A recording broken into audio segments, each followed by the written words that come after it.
Assalamualaikum warahmatullahi wabarakatuh. Allahumma sholli ala sayyidina Muhammad wa ala sayyidina Muhammad.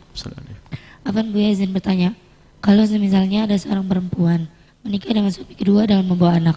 Gimana? Tapi menikah dengan suami kedua dengan membawa anak. Tapi suami tersebut tidak ingin menafkahi anak-anaknya karena dia pikir masih ada bapak dari anak-anak tersebut.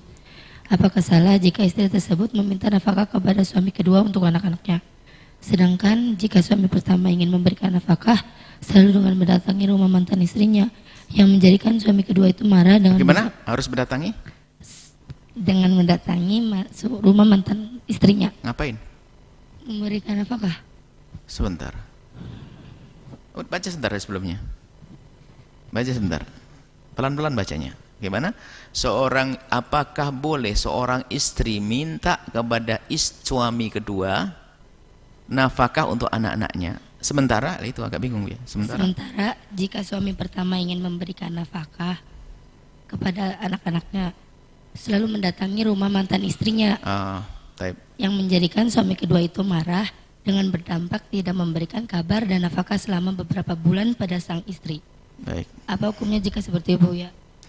Syukur atas jawabannya. Wassalamualaikum. Masya Allah. Pertama, kalau ada orang menikah dengan orang yang sudah punya anak, kalau orang punya iman dan kenal Allah, nggak ada masalah. Ya lumayan rezekilah. Menikah dengan seorang wanita sudah punya anak 5 atau tadi 2. Kalau dia orang beriman, ya alhamdulillah. Jangan urusan memberi saja kok pakai hitung-hitungan amat sih. Kecuali bang dia tidak mampu, nggak punya duit, mana yang didahulukan? Yang didahulukan adalah anaknya sendiri. Tapi kalau punya uang, kenapa harus pakai hitung-hitungan? Ini gaya hidup di mana begitu? Kita pengennya bukan bantu, bukan sekedar bantu, itu kan anaknya istri. Kalau perlu tetangga nggak perlu dibantu kok.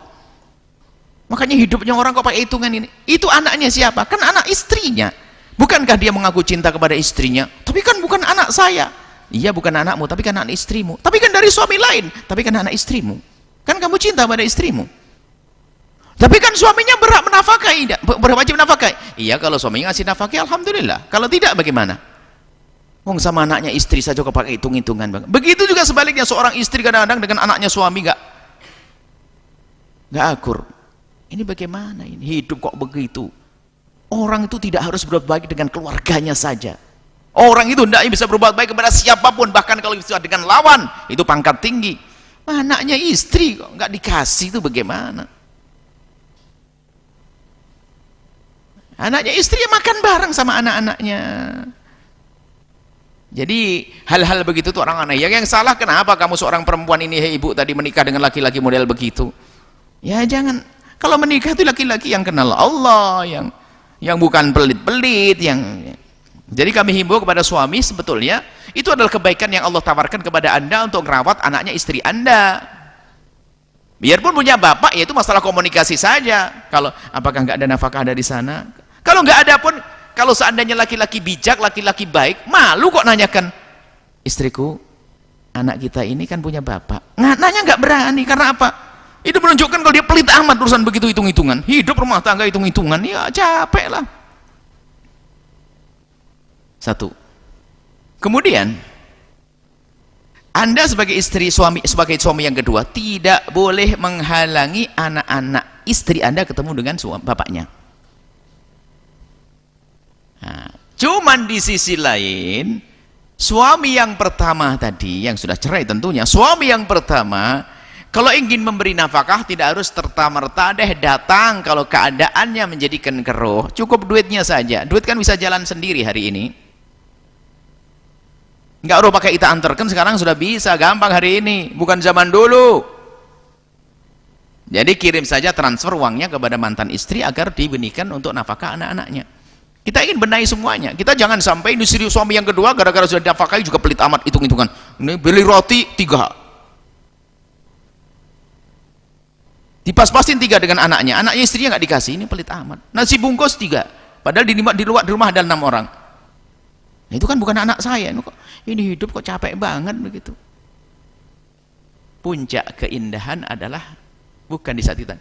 Keindahan yang sesungguhnya adalah di saat kita memberi lalu kita senang. Allah, memberi senang. Hebat, beri senang. Baik, jadi sang suami tadi kalau memang kalau suami mantan istri itu tidak senang dengan kedatangannya, ya hendaknya mengurangi kedatangan. Kalau datang malah komunikasi dengan suaminya, dengan suami yang kedua tadi, saya mau datang melihat anak-anak saya, dan suaminya sudah mengkondisikan istrinya nggak usah ketemu dan sebagainya, biasa. Bahkan kalau ketemu tidak ada masalah, sudah ada hubungan kok. Ini juga jangan berlebihan, tidak ada hubungan, sudah selesai, sudah cerai. Kalau semuanya dibangun atas dasar takut kepada Allah, beres, nggak ada masalah. Wallahu a'lam bishawab.